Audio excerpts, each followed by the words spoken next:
देखिए, मणिपुर को बर्बाद करने में सीधे तौर पे भारत के प्रधानमंत्री की चुप्पी और भारतीय जनता पार्टी की मणिपुर की सरकार जिम्मेदार है। जब सरकार प्रायोजित हिंसा होती है, सरकार प्रायोजित दंगा होता है, फसाद होता है, तो उसमें न्याय नहीं मिलता। और यही सब कुछ हुआ मणिपुर के अंदर। 4 मई की घटना है, 18 मई को एफआईआर हुई है और 18 मई की एफआईआर के बाद गिरफ्तारी अब हो रही है। इसका मतलब सरकार इस प्रकार की घटनाओं को प्रोत्साहित कर रही है, उसका समर्थन कर रही है।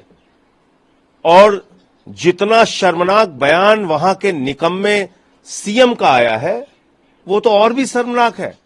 वो कह रहा है ऐसी सैकड़ों घटनाएं हुई हैं, किस पे कार्रवाई करूं। वो कह रहा है लोग तो वहां मर रहे हैं। जब वहां लोग मर रहे हैं, जब महिलाओं को निवर्स्त करके, नंगा करके टहलाया जा रहा है, परेड कराई जा रही है, उनका रेप किया जा रहा है, तो प्रधानमंत्री जी खामोश क्यों थे अब तक?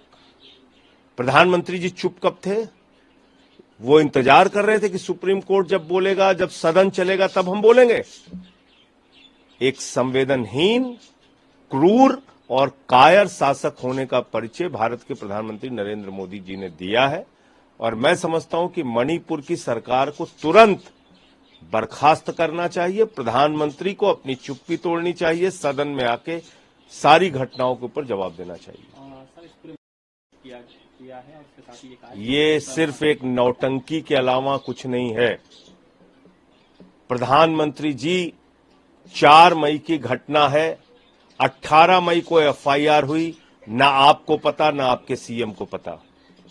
प्रधानमंत्री जी, हिंसा अप्रैल में शुरू हो गई, 1 महीने के बाद गृहमंत्री पहुंचते हैं, उसके 1 महीने के बाद आल पार्टी मीटिंग होती है, उसके 1 महीने के बाद आप बोलते हैं आपने इस देश को मजाक बना रखा है। मणिपुर जल रहा है, वहां दंगे हो रहे हैं, फसाद हो रहे हैं, हिंसा हो रही है, महिलाओं का रेप हो रहा है, बच्चों का कत्ल हो रहा है, बुजुर्गों को मार के लटका दिया जा रहा है, चर्चों को जलाया जा रहा है, और आपके मुंह से आवाज नहीं निकली। कहीं मंदिर जल रहे हैं, कहीं चर्च जल रहे हैं। तो मैंने कहा ना कि ये सरकार प्रायोजित, भाजपा प्रायोजित हिंसा और दंगा है, और इसलिए इसमें लोगों को न्याय नहीं मिल रहा। वो सरकार तुरंत बर्खास्त होनी चाहिए। ऐसा निकम्मा सीएम जो इस तरह की घटनाओं को जस्टिफाई करे, और ऐसा कायर प्रधानमंत्री जो ऐसी घटनाओं पे चुप रहे महीनों महीने तक, मैं यही कह सकता हूं कि ये देश इस वक्त ऐसे नफरत फैलाने वाले क्रूर शासकों के हाथ में है, जिस पर इस देश के लोगों को सोचना होगा, इनसे निजात पाने का रास्ता खोजना होगा। अरे पीयूष गोयल को अपना रवैया देखना चाहिए, अपनी सरकार का निकम्मापन देखना चाहिए, मणिपुर की हिंसा देखनी चाहिए। पीयूष गोयल क्या बोलेंगे?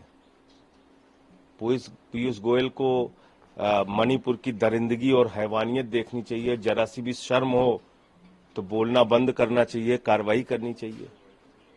सर, एनएचआरसी में सदन शुरू हुआ, सुप्रीम कोर्ट ने नोटिस लिया, तब ये लोग जागे हैं।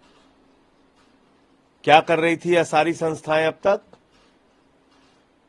क्या कर रहे थे? लोग इंतजार कर रहे थे कि जब सदन की शुरुआत होगी तब बोलेंगे ये लोग। और एक वरिष्ठ नेता बीजेपी के वो कह रहे हैं कि ये टाइमिंग गलत चुनी गई।